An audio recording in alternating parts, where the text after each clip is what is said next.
¿Cómo surge la revista?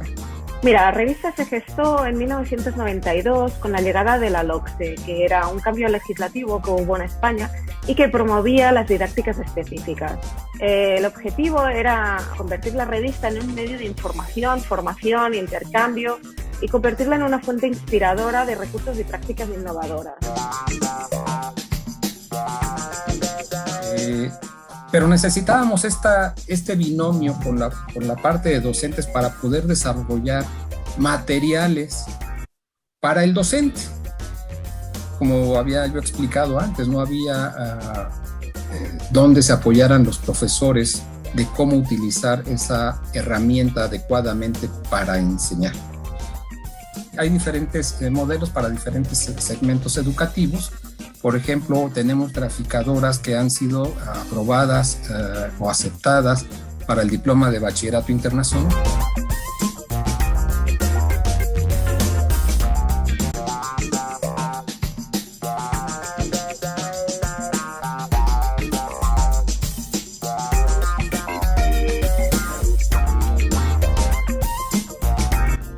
¿Cómo surge la revista? Mira, la revista se gestó en 1992 con la llegada de la LOCSE, que era un cambio legislativo que hubo en España y que promovía las didácticas específicas. El objetivo era convertir la revista en un medio de información, formación, intercambio y convertirla en una fuente inspiradora de recursos y prácticas innovadoras.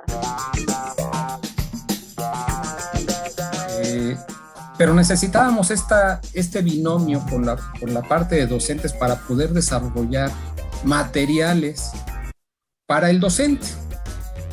Como había yo explicado antes, no había donde se apoyaran los profesores de cómo utilizar esa herramienta adecuadamente para enseñar.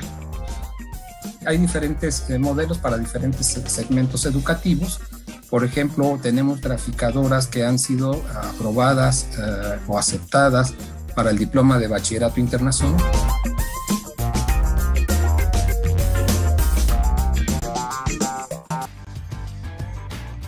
Ya entramos. Bueno, entro yo primero. ¿Qué tal? Muy buenas tardes. Bienvenidos a Matedumat. Bienvenidos a esta conferencia de clausura del segundo encuentro virtual, la investigación y el aula de matemáticas. Es una edición en la cual respecto a la primera hemos acortado en tiempo, sin embargo ha sido mucho más exigente, mucho más llena de participación, cosa que nos da mucho gusto, y en esta ocasión la conferencia de clausura se ha colocado, como es pocas veces típico, en un lunes por la tarde. Entonces quiero dar la bienvenida a nuestro conferencista. Tenemos el gusto de contar con la presencia del doctor Luis Manuel Aguayo. Luis Manuel, muchas gracias por aceptar la invitación a Matedumat. Es un gusto tenerte como conferencista en este encuentro. Gracias a ti, Eric, por la invitación, y bueno, gracias a todo el equipo de Matedumat. Me da mucho gusto estar con ustedes, con los participantes de este evento tan interesante que organizó el equipo. Y bueno, satisfecho con la invitación, con mucho gusto. Muy bien, antes de comenzar con la presentación, me gustaría leer la semblanza del doctor Luis Manuel Aguayo Rendón, quien es originario de Fresnillo, Zacatecas.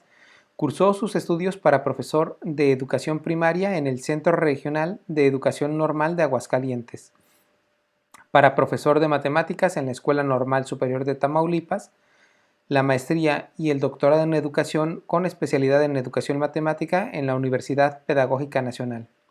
Ha sido profesor de educación primaria, de matemáticas en bachillerato, de licenciatura en educación en la Escuela Normal y la Universidad Pedagógica Nacional, diseñador y profesor de las maestrías en matemática educativa de la Universidad Autónoma de Zacatecas y didácticas de la educación básica en en la Escuela Normal Manuel Ávila Camacho.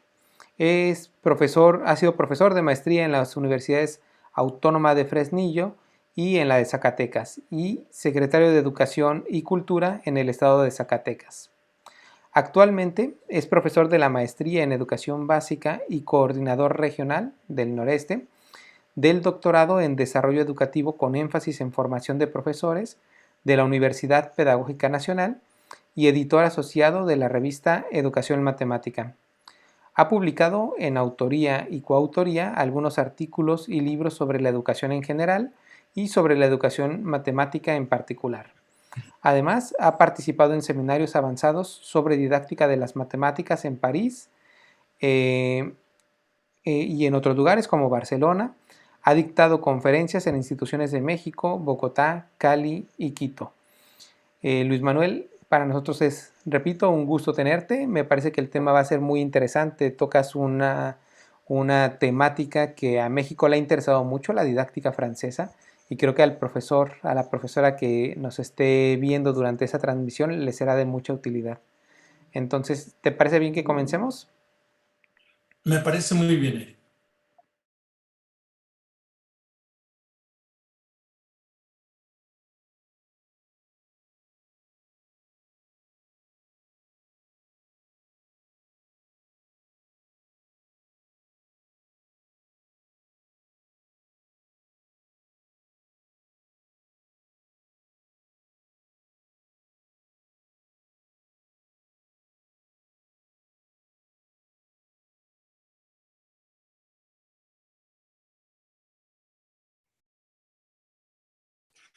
Muy bien, buenas tardes a todos. Este título que le he puesto a mi participación tiene que ver con una charla con Eric. Cuando yo le pregunté que si tenía algún tema de interés para hoy, él me planteó que sería interesante revisar los aportes que la didáctica de las matemáticas en su tradición francesa ha hecho no a la investigación, sino a los profesores de matemáticas o a los profesores que enseñan matemáticas.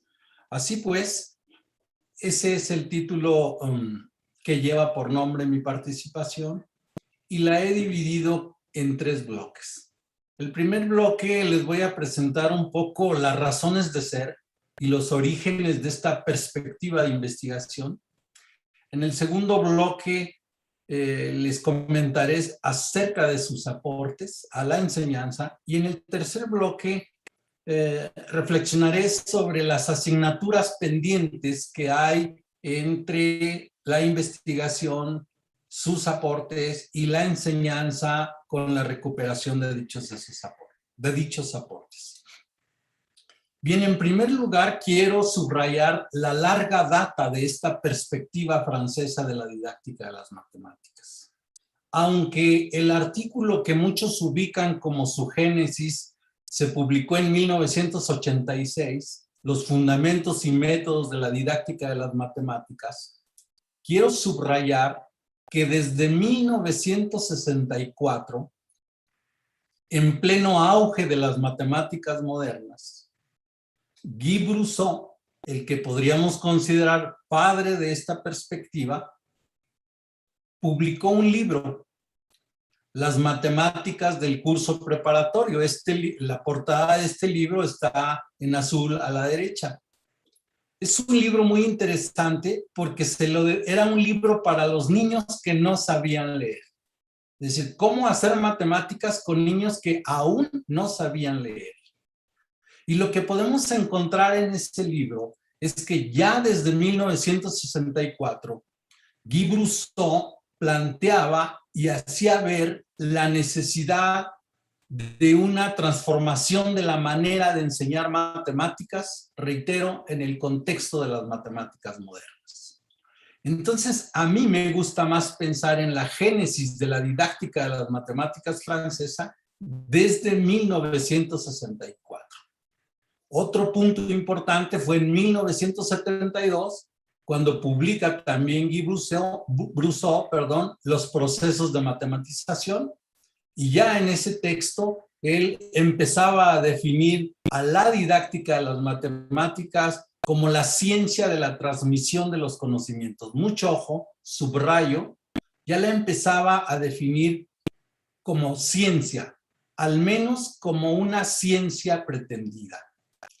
Entonces, como ustedes podrán ver, hay fácilmente más de 50 años de que estas ideas empezaron a circular, al menos en Francia, ¿sí? Más de 50 años. Si somos un poco exigentes, podríamos decir que esta perspectiva viene desarrollándose desde hace casi 70 años. Bien. Yo soy de aquellos que piensan, como muchos, que uno tiene que entender a la didáctica francesa de las matemáticas colocando en el centro a la teoría de las situaciones didácticas, porque creemos es en ella donde se entienden muchas de las ideas que hoy circulan en la didáctica de las matemáticas y que son el soporte de esta perspectiva francesa. Bien. Las razones de ser de la teoría de las situaciones didácticas, que fue creada por Guy Brusson, son las siguientes. Quiero hacer una aclaración. No voy a explicar la teoría de las situaciones didácticas, porque a mí me parece que ustedes ya la han leído, han llevado cursos de ella. Lo que voy a hacer es intentar encontrar sus ideas clave para ver si puedo transmitirles la profundidad de esta perspectiva teórica. Bien, en primer lugar, para crear esta perspectiva, Guy Brusson hace una primera ruptura. Rompe con la pedagogía, con la vieja pedagogía de carácter especulativo filosófico, ¿sí? Para postular que el conocimiento matemático escolar debe ser cuestionado, debe ser revisado, debe ser reflexionado. La ruptura con la pedagogía tiene que ver con el hecho de que en la pedagogía el contenido a enseñar era irrebatible, era supuestamente neutral ideológicamente, era intocable.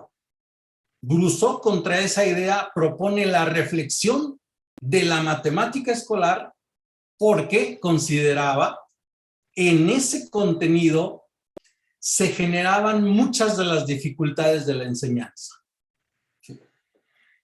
Luego establece una segunda ruptura con la psicología, porque decía, en su afán de imaginar que los profesores tenemos que ser psicólogos, la psicología solo alcanza para criticar nuestra labor, para prescribirnos cuestiones psicológicas y para querer corregir la manera en cómo trabajamos. Y él dice, hay que establecer una ruptura con esta perspectiva psicológica que no da más que para eso. No puede orientarnos en la transformación o en el mejoramiento de la enseñanza de las matemáticas. Cabe subrayar también, la ruptura con la psicología tiene que ver también con el hecho de que la psicología no tiene ningún interés por revisar el contenido que se debe enseñar, ya sea matemático o de otra índole. Una tercera ruptura que Brusson establece para construir su perspectiva la hace contra el constructivismo radical, es decir, con aquel constructivismo que postulaba que el alumno tenía que descubrir por sí solo el conocimiento y que el maestro, les va a parecer familiar las frases que les voy a decir, y que el maestro no enseñaba, solo era un guía, un acompañante, un puente entre el alumno y el conocimiento. Contra esta idea, Brusson dice, un medio al que se enfrenta el estudiante, un medio entre comillas, a la manera ¿En qué lo usa?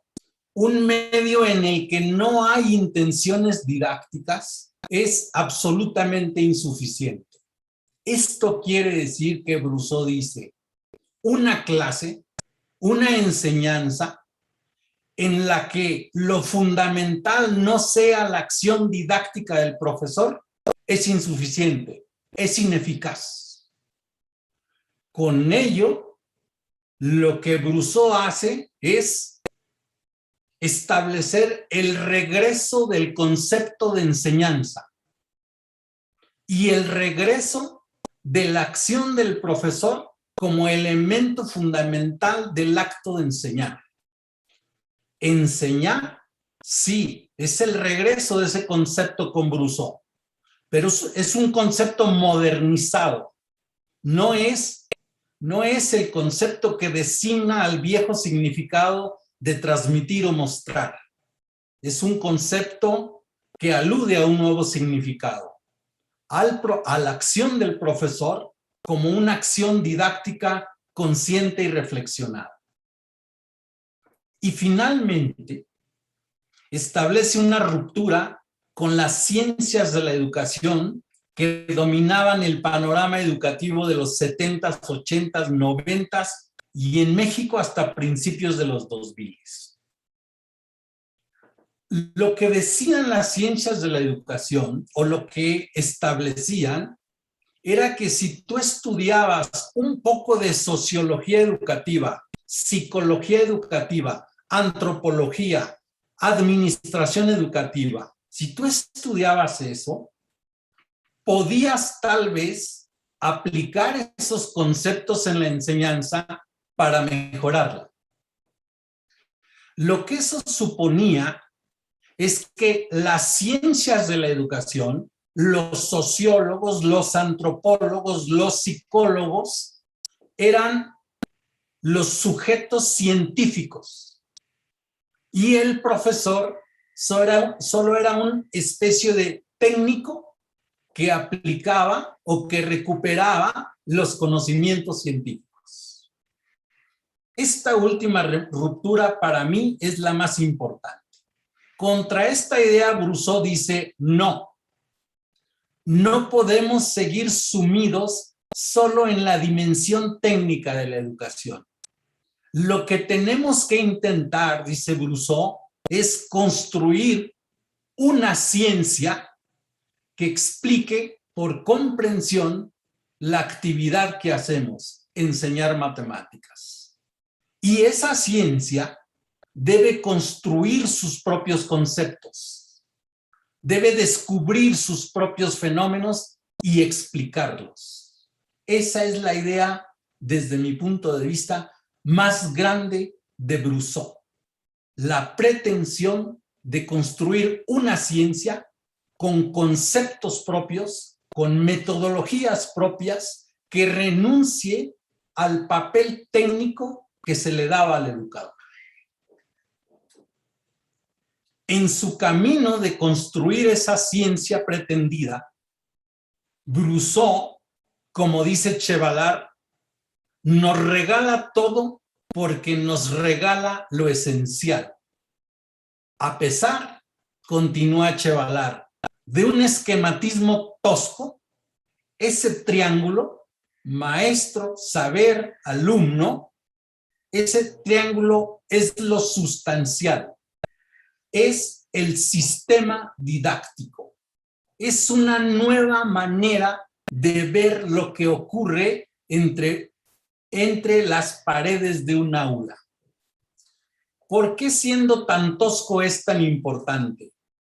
Porque las ciencias de la educación generalmente lo que planteaban era estudiar la relación entre el maestro y el saber, o entre el saber y el alumno, o entre el alumno y el maestro. Pero nunca afinaron la mirada para ver a los tres elementos unidos. Ese sistema didáctico, pues, puedo decirlo de esta manera, aunque no es exacta.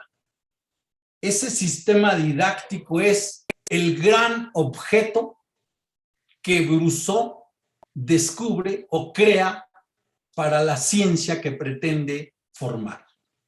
Y ese sistema didáctico es susceptible de una mirada impregnada de interacciones. Hay dos grandes interacciones que uno puede ver en este sistema didáctico. Una es la interacción que el alumno tiene con el medio, es decir, con las problemáticas que se le plantean. Esa interacción, Brousseau la conceptualiza, la racionaliza, la nombra como la interacción que genera una situación didáctica. La segunda interacción que se puede ver en este sistema didáctico es la interacción que tiene el maestro con el alumno, que a su vez interacciona con la problemática. No es con el alumno en tanto persona o en tanto sujeto psicológico. Es la interacción que tienen el maestro y un alumno que está interaccionando con una problemática.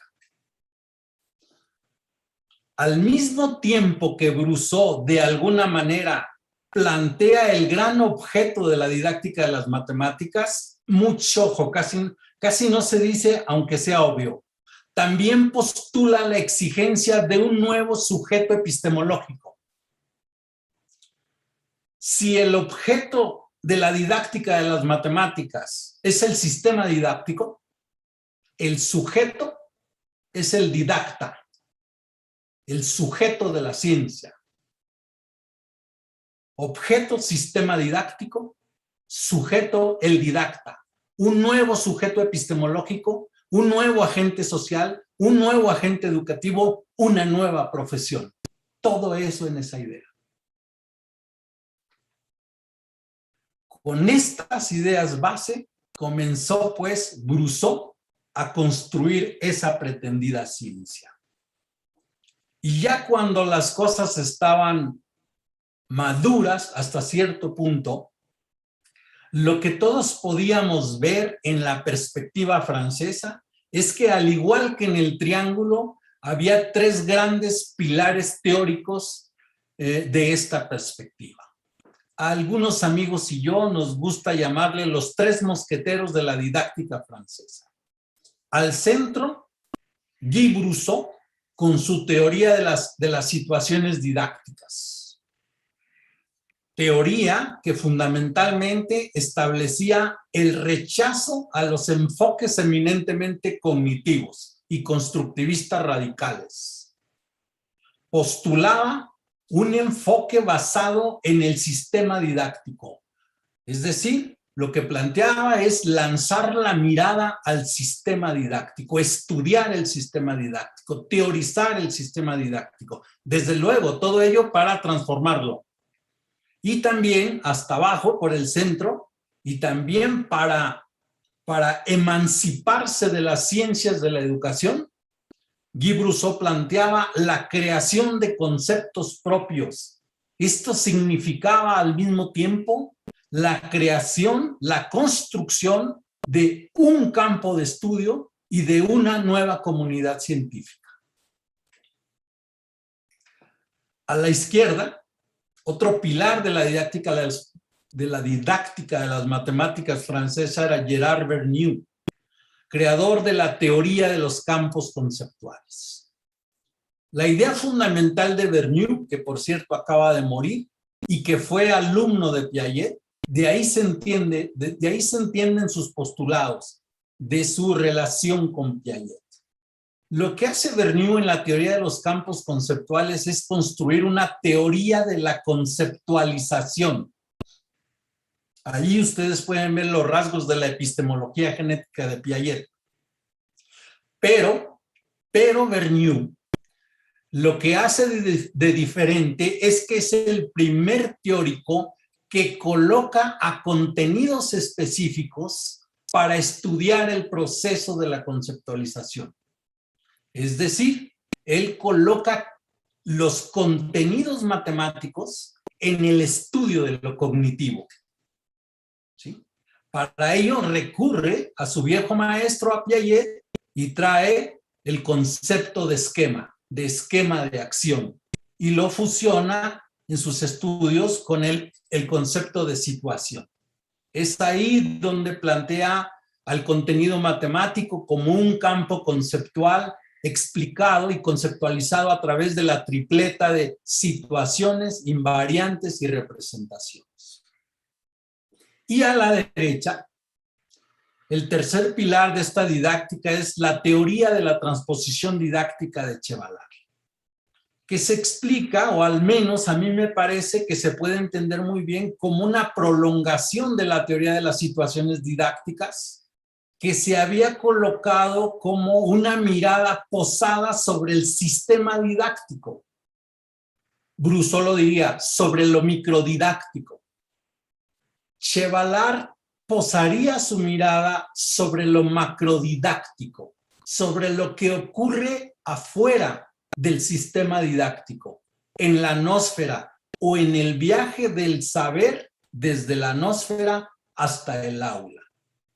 El proceso de transposición didáctica, pues, era la teoría de Chevalard. Cabe señalar que después maduró la teoría y se convirtió en la teoría antropológica de lo didáctico, y etcétera, etcétera. Bueno, no los quiero llenar mucho de estos conceptos porque Eric me dijo, vas a hablar con maestros, no con investigadores, ¿sí? Pero este planteamiento investigativo, estimados colegas, modificó en primer lugar a los sistemas de investigación, porque planteó la atrevida idea de conformar una ciencia, de construir una ciencia, y construyó sus propios conceptos, sus propias maneras de investigar. Es decir, desde estas ideas no se podía hacer una observación eminentemente antropológica o etnográfica. Tenían que hacerse planteamientos de observar al aula de una manera diferente. Al mismo tiempo, otros estudiosos de la enseñanza de las matemáticas dijeron, bueno, pero estas teorías no tocan ciertas cosas. Claro que no, porque una teoría no tiene la obligación de tocar todas las cosas o de estudiar todas las cosas. Y entonces, en aquello que algunos estudiosos suponían que faltaba, se fueron abriendo nuevos desarrollos teóricos, como el enfoque ontosemiótico que decía, ahí falta lo cognitivo, como la socioepistemología, que dice, ahí falta la relación entre epistemología y práctica social, como la teoría de la acción conjunta de Gerard Saint-Séville, que decía, es que en la noción de contrato didáctico también se podría estudiar eso. Entonces, esta tríada de teorías tuvo una primera influencia fundamental en el campo de la investigación. Cambió la manera de ver la enseñanza, de estudiarla, cambió las maneras metodológicas de estudiar la enseñanza y dio pie para el surgimiento de otros desarrollos teóricos. Pero a la enseñanza, está bien, ya nos dijo usted los aportes a la investigación, pero ¿qué le aportan a la enseñanza estas perspectivas de la tradición francesa en didáctica de las matemáticas?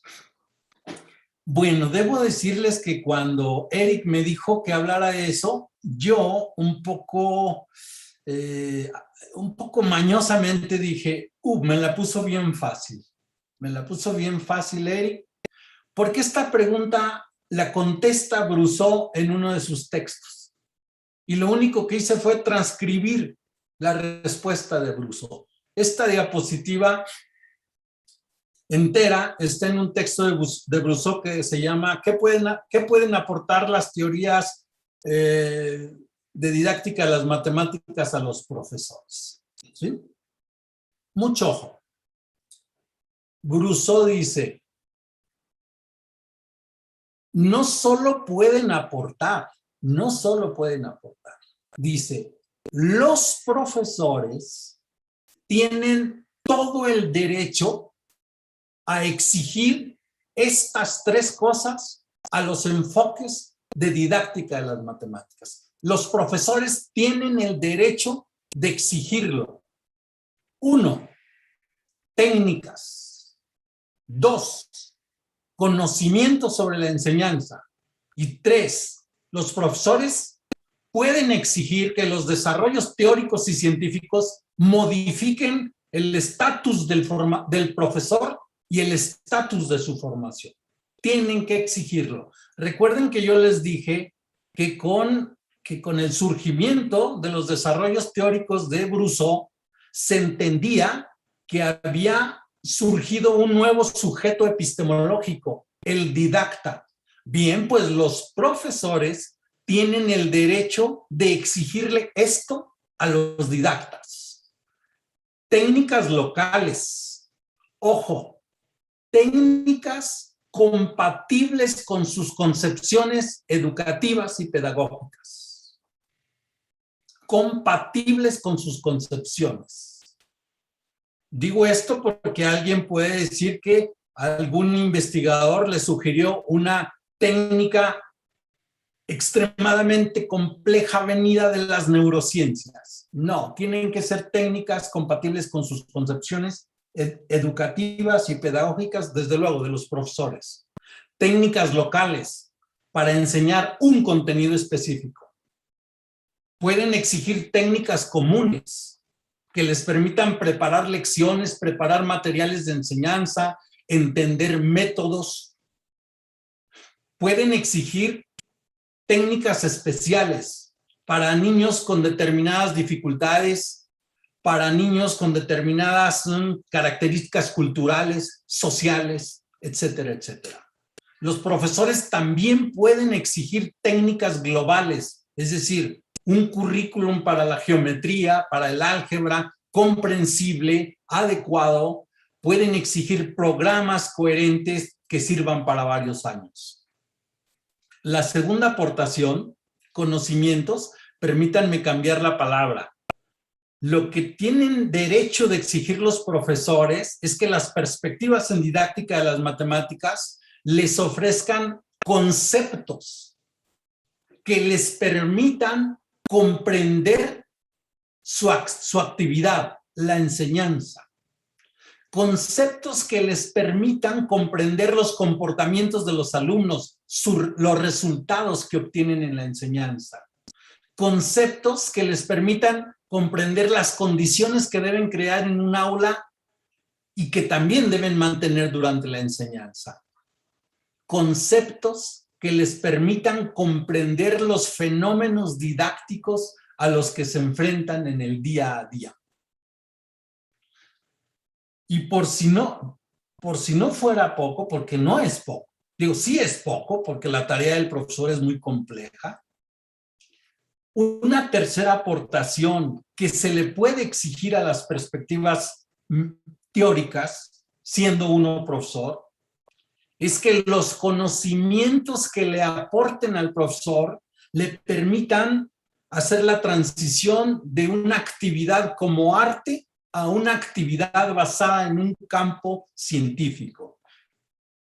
Es de esperar también que las perspectivas teóricas modifiquen los conocimientos de los colegas, de los padres de familia, del público. Eso permitiría que la sociedad en general comprenda el valor de la práctica del profesor, ¿sí? También deben brindar posibilidades de una mejor enseñanza y también deben aportar conocimiento a los poderes públicos, es decir, a los funcionarios públicos, para que puedan estructurar políticas públicas mucho más adecuadas. Eso es lo que debe aportar, eso es lo que se le debe exigir.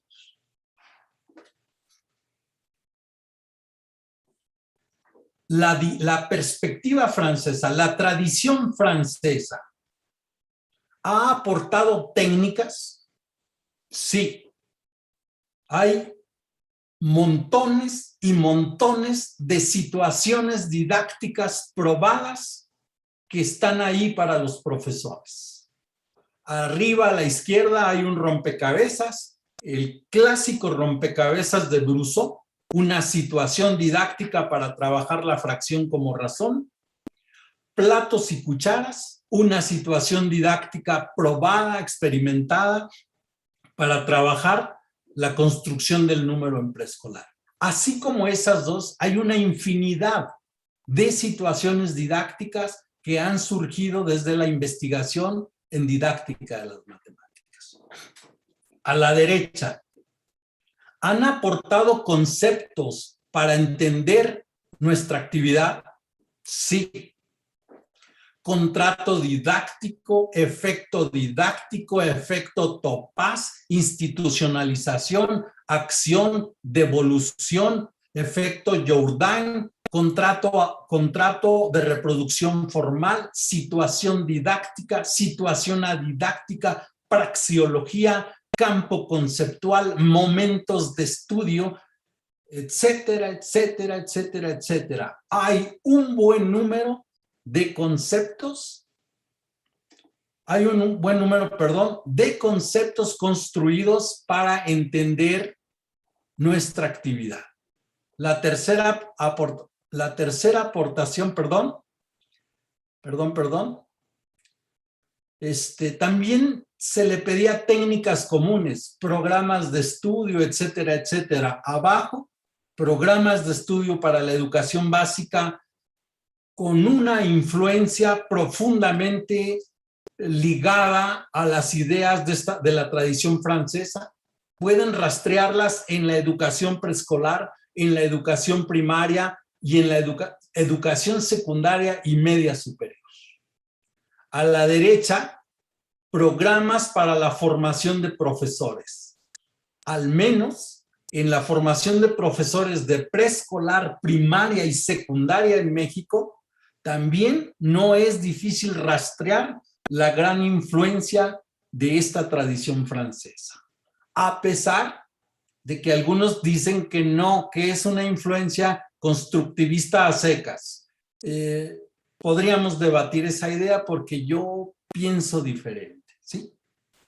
Bien, ahí están los aportes, pues. Ahí están ya. Bueno, ¿y qué ha pasado con ellos? Pues está bien, sí sirven para los congresos o para un poquito parecer uno un conversador muy inteligente cuando está con ciertos escenarios, ¿no? Es decir, ¿han servido estos aportes o no? Veamos. Un estudiante de escuela normal rural. Su trabajo se llama regular, devolver o validar biografías didácticas y problemas multiplicativos. Y dice ese joven estudiante de normal, ¿qué es la preparación del medio? La preparación del medio es el primer momento de una situación didáctica. Cuando se exploran los conocimientos previos, se activa la memoria didáctica, se organiza el grupo, es decir, se forman equipos, binas o individuales. Y sigue diciendo, se cometió, o podría decir, cometí un error al plantear en el problema inicial, bla, bla, bla, bla, bla. Voy a acelerar un poco porque creo que el tiempo ya me está castigando, ¿sí? Y dice a la derecha, gracias a la regulación didáctica que hice, los alumnos pudieron darse cuenta por sí mismos que el uso de la suma en problemas, etcétera, etcétera. Lo que les quiero decir es que este joven que estudia para profesor en una normal rural está usando los conceptos de la didáctica francesa para comprender la enseñanza.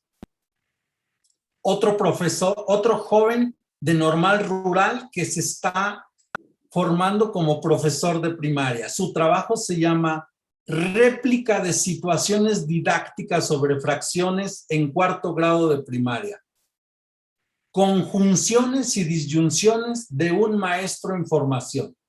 Subrayo solo 3 términos. Réplica, conjunciones, disyunciones. Y luego le tomé estos pedazos de diapositiva de una presentación que ese joven hizo ante su jurado. La parte de arriba dice él, aquí está la réplica de una ingeniería didáctica que yo hice. Para nuestra experimentación, solo se seleccionaron 6 y se aplicaron solo en 4º grado. Y abajo están las situaciones que seleccionó.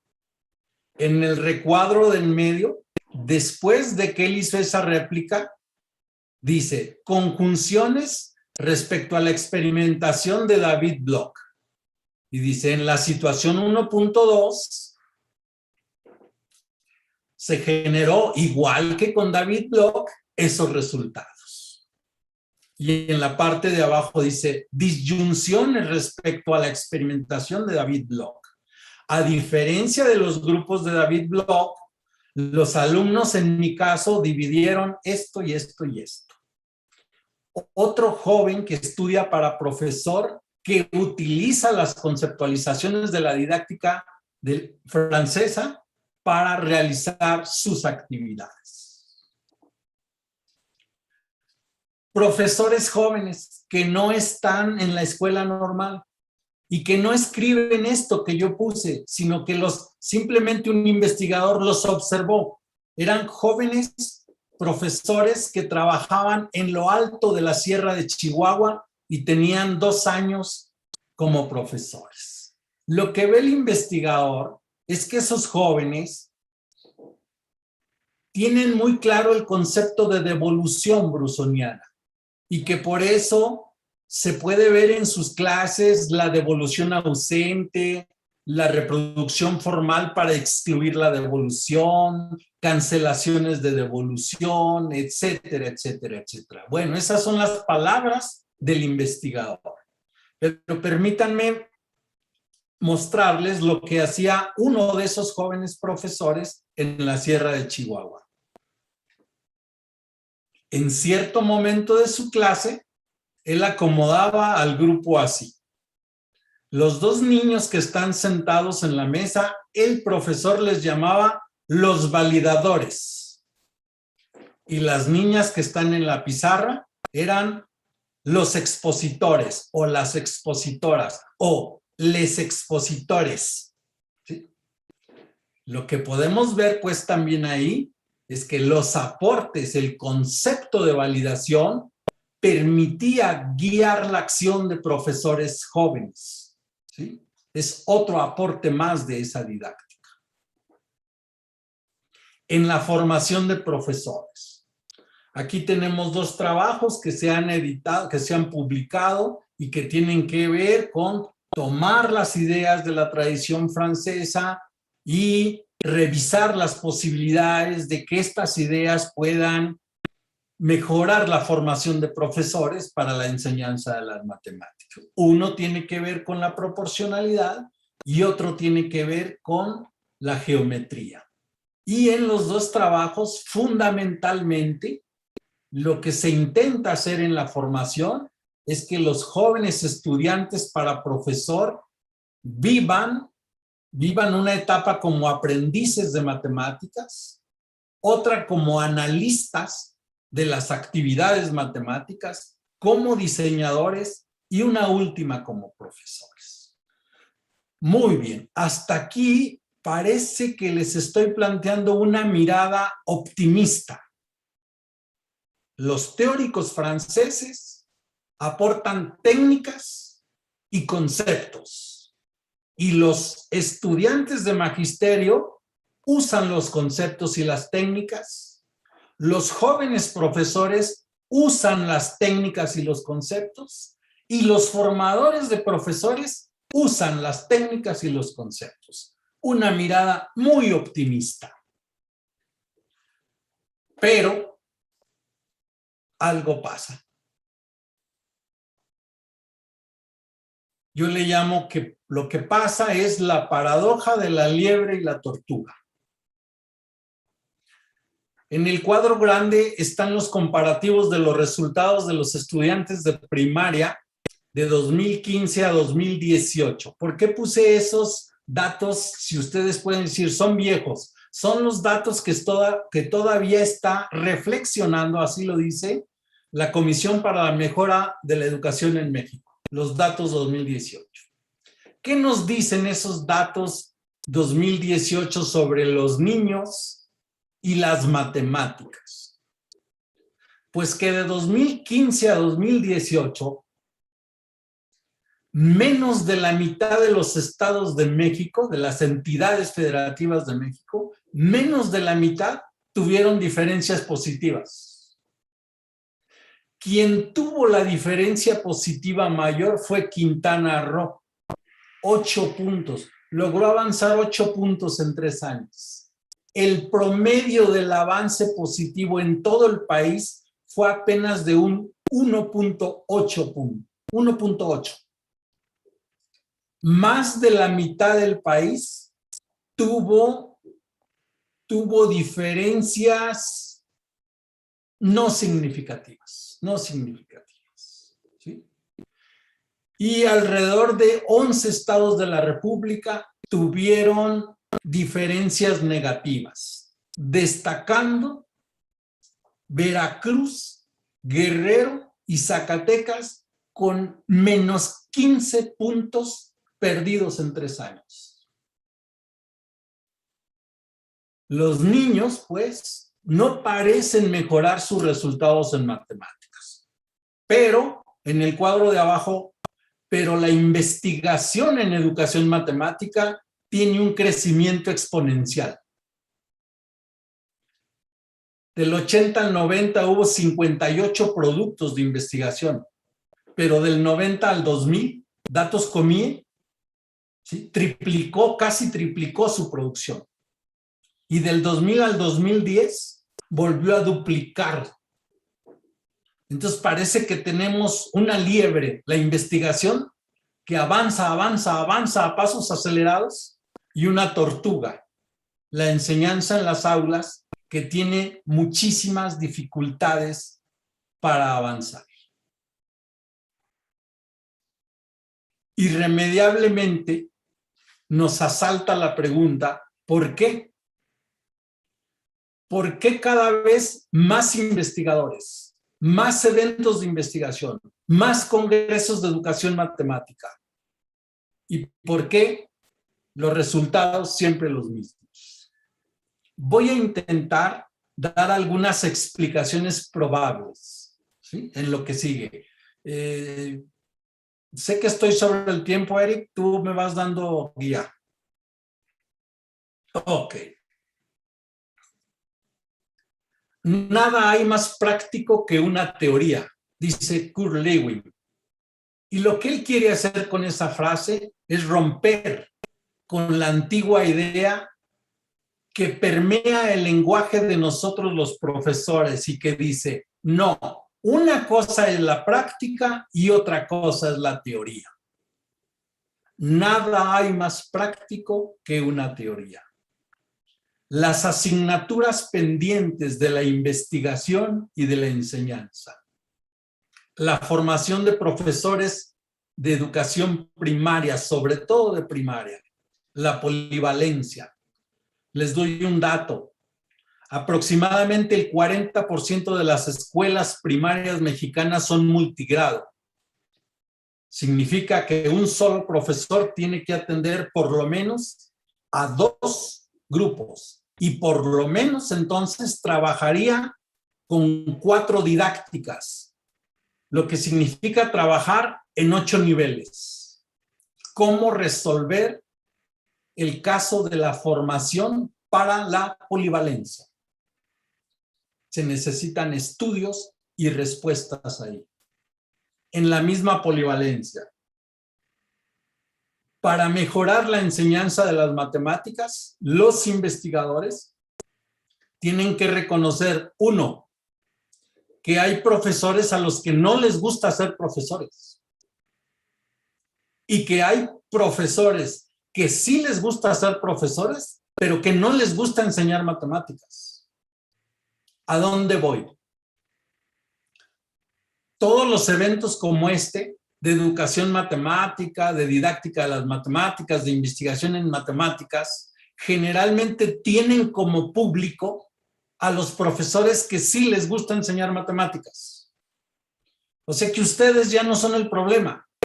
El problema es cómo otorgar formación a esos colegas que hoy no les gusta enseñar matemáticas, pero que sí les gusta enseñar historia, lectura, escritura, cómo atraerlos. Y cómo atraer a los profesores que ni siquiera les gusta ser profesores. Número 2, una posible respuesta tiene que ver con el gusto, con asumir que el gusto no es un don heredado, es una construcción histórica. Para que a un joven le guste enseñar matemáticas, tiene que haber sido formado de una cierta manera en las escuelas normales o en las escuelas donde se forma para profesor. Tiene que haber sido formado de tal manera que comprenda los procesos de enseñanza de las matemáticas. El que comprende, construye el gusto, no es al revés. Les cuento una anécdota. En un proyecto de investigación en escuelas rurales de Aguascalientes, teníamos un protocolo de entrevista ya establecido. A mí me tocó entrevistar a una niña de segundo año de primaria. Y el protocolo de la entrevista marcaba la pregunta: ¿te gustan las matemáticas? No, dijo la niña. ¿Por qué no te gustan las matemáticas? Y me vio con cara de asombro, como si yo no entendiera nada, y me dijo: pues, ¿cómo te va a gustar algo que no comprendes? La formación. Para que a un profesor le guste enseñar matemáticas, tiene que comprender esos procesos. ¿Sí? 3. Para que el profesor comprenda esos procesos y le guste enseñar matemáticas, el sistema de didactas tiene una dificultad. ¿Qué conceptos, qué situaciones incorporar en la formación de profesores? Es decir, ¿qué pedazo de todo el saber didáctico ha de ser transpuesto en la formación de profesores? No es una tarea fácil. Habida cuenta de que hoy las perspectivas didácticas son muchas. Hay varias teorías. Hay muchas situaciones didácticas o prácticas matemáticas o el nombre que tomen, es decir, hay muchas técnicas ya probadas, listas para convertirse en herramientas de los profesores. No es una tarea sencilla. Elegir aquello que va a servir para formar a los profesores. 4. La formación, praxeologías incompletas. Tenemos que romper con el ciclo de que la formación de profesores solo sea un menú en el que ellos piden estrategias de enseñanza y el formador les da solo estrategias de enseñanza. Circunscribir la formación solo al concepto de estrategia significa colocarlo en el lugar solo de la técnica.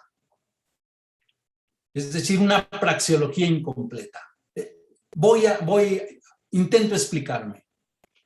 Sí se puede sugerir una estrategia didáctica a un joven que va a ser profesor, pero tiene que ir acompañada con la justificación de por qué es efectiva, de por qué en un momento se puede usar y no en otra. Y también esa estrategia tiene que ser acompañada en el proceso de formación del análisis y la reflexión de los conceptos teóricos que le permitan a ese joven darle sentido a toda la actividad que va a hacer con esa estrategia. Lo que hemos visto es que eso no sucede y que muchas veces la formación se resuelve solamente con un manual de estrategias didácticas. 5. La formación didáctica monumentalista contra la didáctica viva.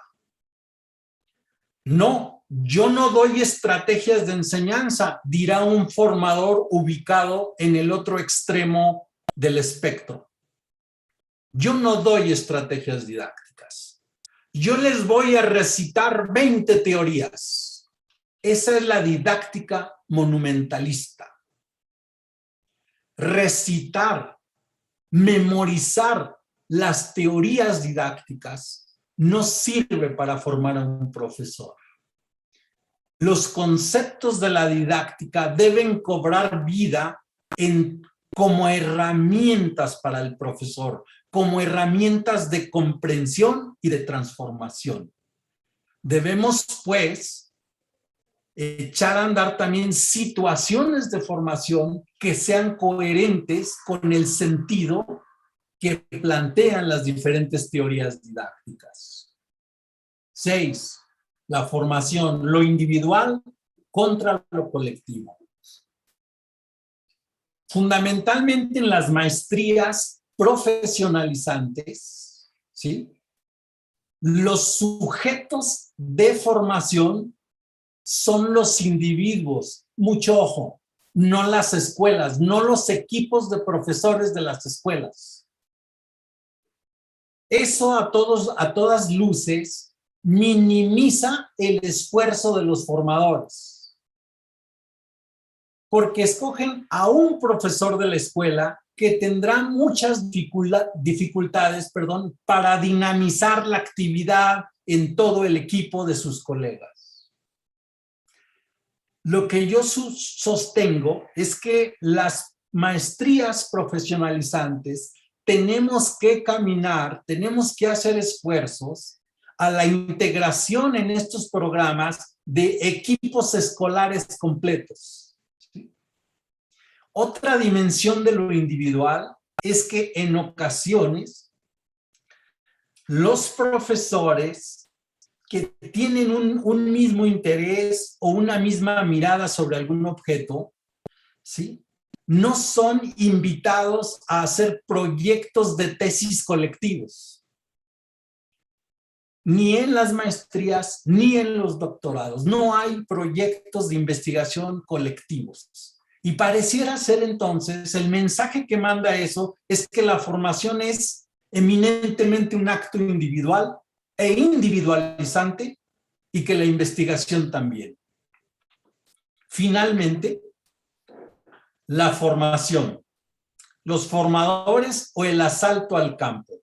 En países como México, desiguales y con problemas de legalidad en muchas áreas, es muy común que el campo de la formación de profesores sea asaltado por los hombres del poder. Lo digo de una manera sencilla y simple. En muchos estados de nuestro país es común que los políticos de medio pelo, terminando su función, se autoasignan plazas de formador de profesores. ¿Qué conlleva esto? Pues aunque estas personas, aunque sean inteligentes, necesitarían 6 o 7 años para medio formarse como formadores de un profesor de matemáticas. Eso significa pues que cada sexenio en nuestro país juguemos el juego de Sísifo. La roca rueda bajo la colina y vamos a subirla, y cuando vamos llegando a la colina, el sexenio ha cambiado y han llegado 10 nuevos formadores a nuestro campo. Un juego interminable. ¿Por qué los aportes no han tenido el efecto que desearíamos? Segunda parte.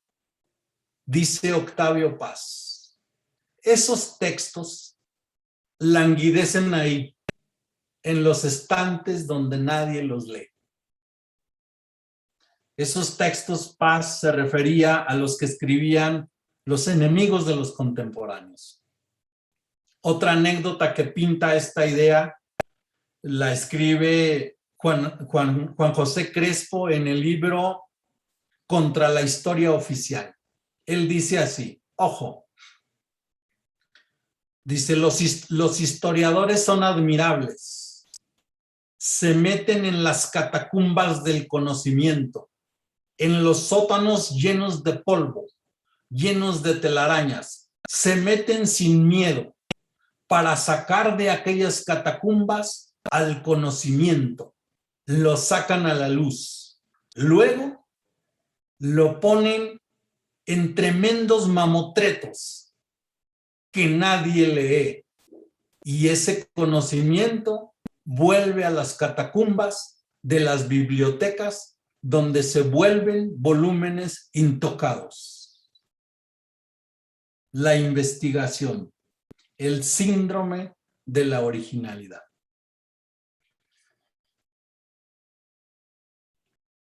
En el ámbito educativo mexicano, en educación matemática, parece haber una tendencia, la negación a una actividad científica que es valorada, muy valorada en otros campos, la réplica. Nadie quiere replicar la situación didáctica que diseñó fulano de tal. Nadie quiere replicar el proyecto de estadística que diseñó perengano de tal. Nadie. Todos los investigadores le dicen a sus alumnos, tu tesis, tu investigación tiene que ser original. Y entonces las técnicas que los profesores exigían se quedan sin conocer. Se quedan olvidadas en las bibliotecas de los doctorados en educación matemática y en las maestrías de esa misma índole. Porque los investigadores, en general, no todos, sufren el síndrome de la originalidad. No vale replicar. Y así las valiosísimas situaciones, prácticas, proyectos estadísticos que se experimentaron durante meses, que se probaron en contextos diferentes al nuestro, están ahí sin que nadie las llame, sin que nadie las lea. Están sin utilidad. 2, la investigación. Hay la necesidad de un nuevo topos. Hay muchas señales de que esta relación en la que el investigador va a salvar al profesor a sus escuelas ha fracasado. Esa relación ha fracasado. La relación en que el investigador le lleva toda la sabiduría al profesor ya ha mostrado que no da más. Es necesario un nuevo lugar en el que se relacionen el investigador y el profesor. Pueden leer los nuevos textos de Gerard Saint-Séville. No es el único, pero es el más famosillo que anda en búsqueda de ese nuevo topos, de los nuevos lugares en los que se debe relacionar el investigador con el profesor, ¿sí? Desde luego que el lugar que ya debemos desterrar para siempre de nuestro campo es aquel en el que el investigador va a observar a un profesor y le hace un análisis crítico, que no es otra cosa más que darle con todo, duro y a la cabeza, para hacerle saber de su ignorancia. Último, los profesores hacen una excelente tesis, replican una situación didáctica que se diseñó en España o en Francia, les queda muy bonita, toman decisiones diferentes a los profesores franceses o españoles, le dan un giro interesante y como son estudiantes de una maestría, lo ponen en una tesis, ¿sí? Y nadie lo lee, nadie lo lee. Nadie le pide que presente el conocimiento que generó. Nadie. Nadie. ¿Por qué? Porque históricamente se le ha hecho entender al profesor que él es un sujeto que no tiene saber, que el saber lo tiene el investigador. Entonces, tenemos que romper con esa idea. Los profesores son sujetos que tienen saberes y que son potenciados cuando en un programa de formación les proveemos de conceptos que les permitan proveer perdón, que les permitan potenciar sus saberes, ¿sí? Esas creo que son las asignaturas pendientes que tienen los aportes de la tradición francesa a la enseñanza. Y en cierto momento, tal vez ustedes dijeron que me estaba saliendo de un poco del tema, ¿verdad? Por eso quiero cerrar con esto. La teoría de las situaciones didácticas no es neutra ni ideológica ni políticamente. Es una postura política. Toma posición frente a la necesidad de formar jóvenes autónomos intelectualmente, críticos. Cuando ubica la escuela, cuando a la escuela le asigna la responsabilidad de lograr eso, ¿sí? La teoría de las situaciones didácticas de alguna manera exige o pretende o sueña que todos los alumnos tengan ese derecho. Y ese derecho les da poder. Es una posición política que puede o no ser compartida en el campo de la educación matemática. Pero al subrayar su existencia, quienes entendemos de esto sabemos que no puede ser ignorada. Cierro con una frase más. Ninguna teoría es ideológica o políticamente neutra. Ninguna. Y si algún sustentante de una teoría piensa que la suya es neutra, eso es una posición política. Muchas gracias.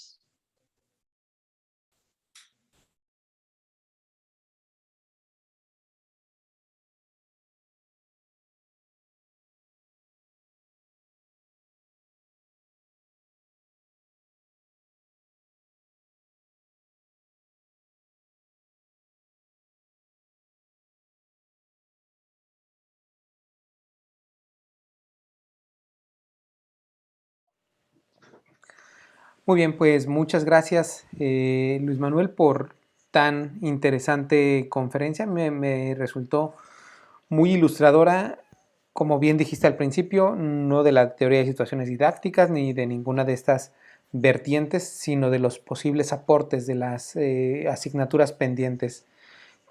En lo que las personas se animan a colocar alguna pregunta que quizá la están redactando, a mí me gustaría hacerte una.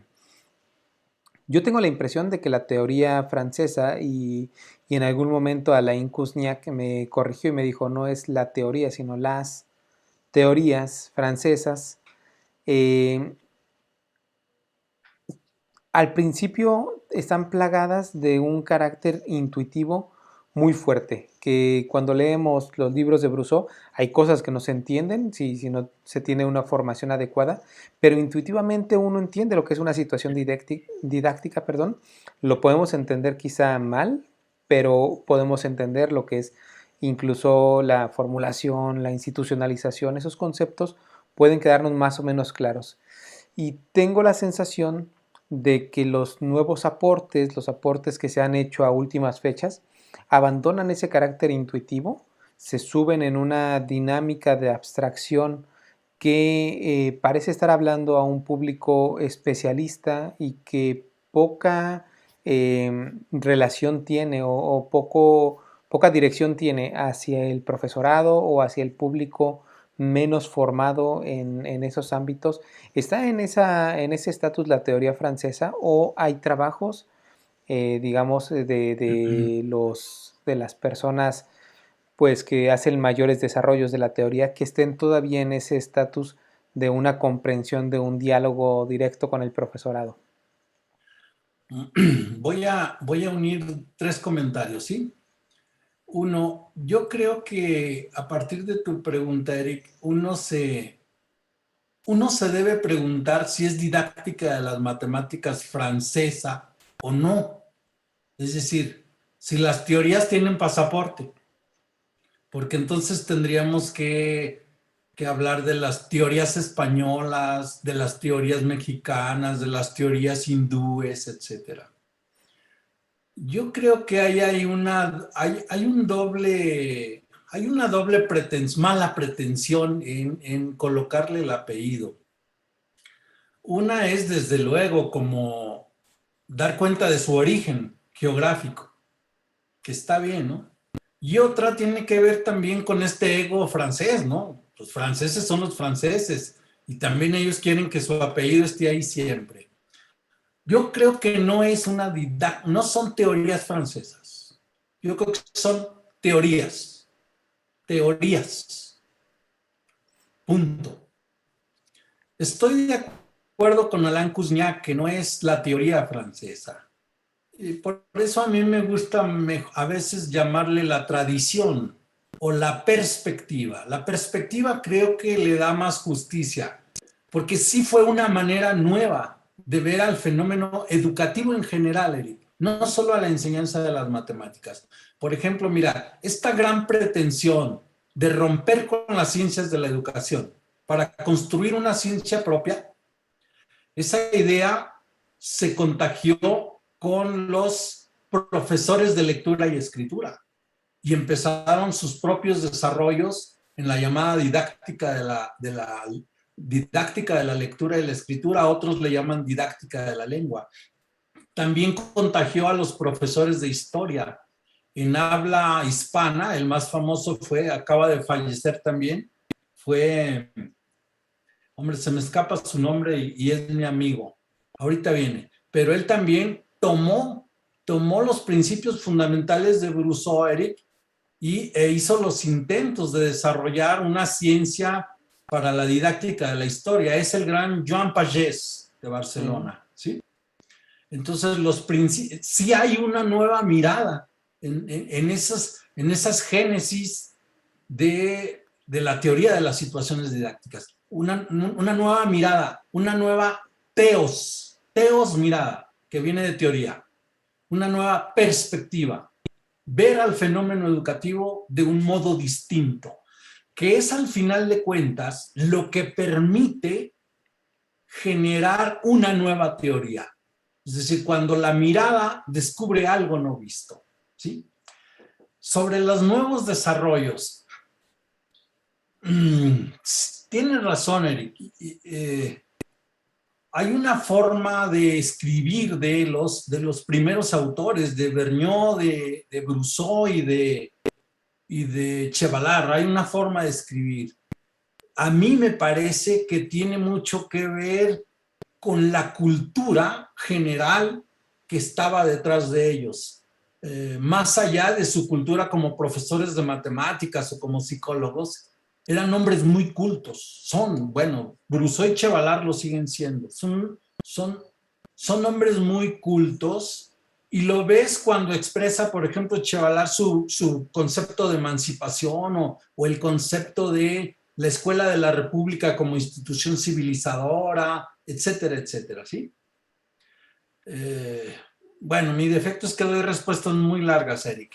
El tema es este. Ellos no necesitaban construir un lenguaje enredado para parecer eruditos. No lo necesitaban. Como algunos colegas sí, pareciera ser que intentan hacerlo en extremo más complejo para dar a entender que es un saber solo para iniciados. En ese sentido, creo yo que una gran investigadora, pero al mismo tiempo quien mejor difunde el conocimiento de la perspectiva francesa es Michel Artigue, por la manera tan sencilla de plantear problemas complejos y por investigar problemas complejos. Entonces, en la línea de Michel Artigue y de las que investigan alrededor de ella, a mí me parece, puede uno encontrar lenguajes más sencillos, no más simplones, pero más sencillos para entender los fenómenos didácticos. Muy bien, muchas gracias. Mira, hay una pregunta de Erika García Torres y ella pregunta, ¿considera que la política de formación de docentes de educación básica en México incorpora aportes de la didáctica francesa? Absolutamente. Voy por partes, Erika. De 1984 a 2017, hablo de las escuelas normales, Erika, ¿sí? Reitero, de 1984 al 2017, apostaron a la idea profundamente pedagógica del profesor investigador. Bueno, no era profundamente pedagógica, perdón, era pedagógico-sociológica. Apostaron por el profesor investigador no enseñante. Los documentos oficiales textualmente lo decían Erika y Eric, lo decían. De lo que se trata es de formar a un profesor con mirada de antropólogo, que al investigar los problemas de la enseñanza puede encontrar las soluciones. En 2017 llega una reforma que sin ambajes a las normales podemos llamarle absolutamente brusoniana. De hecho, los cursos no eran otra cosa que los libros de David Bloch, que la matemática en la escuela. Era profundamente brusoniana. En el 97, los programas que siguieron se matematizaron mucho. En 2012, porque se pensó que los viejos programas, si bien tenían muchos conceptos didácticos, no permitían que el estudiante normal dominara los contenidos matemáticos. Entonces, en el 2012 es el regreso de las matemáticas, con todo. Pero quedaron ahí los conceptos didácticos de la escuela francesa, cruzados en una cruza extraña con el estudio de clase de los japoneses. Y hoy, Erika, están por salir los nuevos programas. Pueden ser una sorpresa, porque hoy no los están haciendo los especialistas, los están diseñando los mismos profesores de las escuelas normales. Entonces, yo supongo que van a salir muy didácticos y sí hay una presencia fuerte de la perspectiva francesa en las escuelas normales desde el 97. Entonces, yo creo que va a aparecer ahí. Muy bien.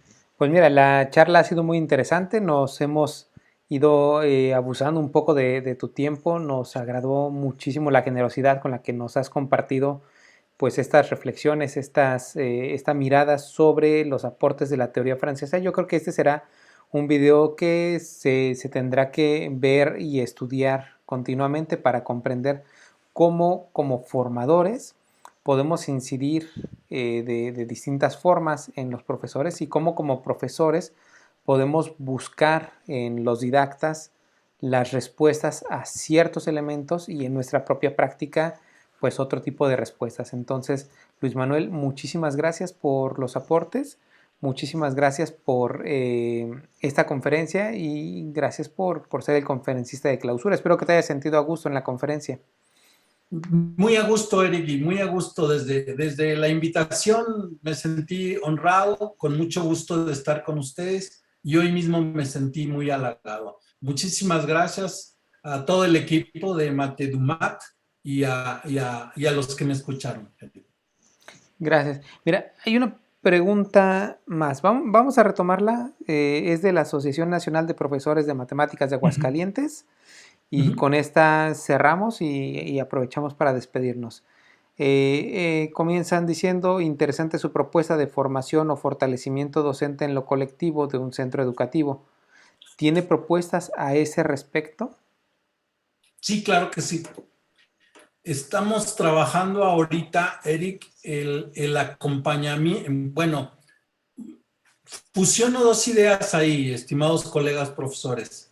Fusionamos la idea del trabajo colectivo como prioridad con una nueva relación entre investigadores y profesores, ¿sí? Entonces, lo que estamos haciendo es desarrollando, tenemos dos proyectos conjuntos. Uno lo estamos trabajando con 25 profesoras de preescolar. Es un proyecto para la mejora de la enseñanza de las matemáticas. Nosotros vamos, nos colocamos un poco como, no un poco, intentamos colocarnos en un plano horizontal con ellas, aprender de ellas e intentar nosotros colocar conceptos en las discusiones que puedan potenciar los saberes que ellas ya tienen, porque tienen muchos saberes y muy buenos. Entonces, nosotros no nos ponemos en situación de que vamos a enseñarles todo, pero que tal vez los conceptos que conozcamos les permitan potenciar sus saberes experienciales que ellos ya tienen. Y tenemos un equipo de profesores de primaria haciendo lo mismo. Lo mismo, es decir, proyectos de mejora en colectivo. Déjeme decirle algo al maestro, porque también no soy amigo de pintar, que todo está muy bonito, que todo está muy bonito. Como dijo Eric, actualmente coordino el doctorado en la región noreste de México, Tamaulipas, Nuevo León, Coahuila, Zacatecas y San Luis Potosí. Y sí hemos tenido la idea de que los estudiantes hagan proyectos colectivos. Por ejemplo, intentamos hacer que 5 estudiantes de doctorado hicieran estudios sobre las fracciones en la escuela primaria. Pero se resisten mucho los estudiantes por sus ideas viejas. Les duele mucho que su trabajo no sea original, o les duele mucho que su trabajo se parezca al de su compañero de al lado. Entonces hay una resistencia normal, natural, por lo que han pensado durante muchos años, pero bueno, nosotros lo seguimos intentando. En la UPN de Zacatecas, un tiempo se intentó, vamos a decirlo así, en hacer ofertas si se inscribían a la maestría todos los profes de una escuela. Vamos a decir, si la inscripción costaba 100 pesos, valía 20 pesos si se inscribían todos los profes de una escuela. La verdad es que no tuvo mucho éxito la idea. No tuvo mucho éxito la idea. Sí lo comprendemos, maestros de Aguascalientes. Bueno, debo decirle además, maestros de Aguascalientes, yo estudié para profe de primaria ahí en Aguas, en el CRENA. Sí lo hemos intentado y sí comprendemos que la manera en cómo hemos construido ideas acerca de nuestra profesión, de nuestra formación, esas ideas tienen anclajes fuertes y no son desechadas tan fácilmente. Eso es lo que le puedo contar. Esas son mis ideas. Por el otro lado, están los ATP, los asesores técnico-pedagógicos, con los que se podrían hacer cosas. Tenemos ahorita como estudiantes a 5 ATPs. Estamos intentando un proyecto colectivo con ellos. Bueno, en fin, maestro, mi respuesta es que estamos intentando colectivo y los profesores tienen saberes. Son las dos ideas que nos guían. A veces nos sale bien un intento, a veces nos sale mal, a veces nos sale muy mal. Pero ahí vamos. Muy bien, pues los retos son muchos y creo que has marcado varios, y gracias por también compartir las experiencias que no siempre son positivas. Y también muchas gracias a quienes nos acompañaron. La verdad es que fue una sesión en la que se mantuvieron muchas personas conectadas o conectadas durante mucho tiempo. Entonces, gracias también a quienes estuvieron allí.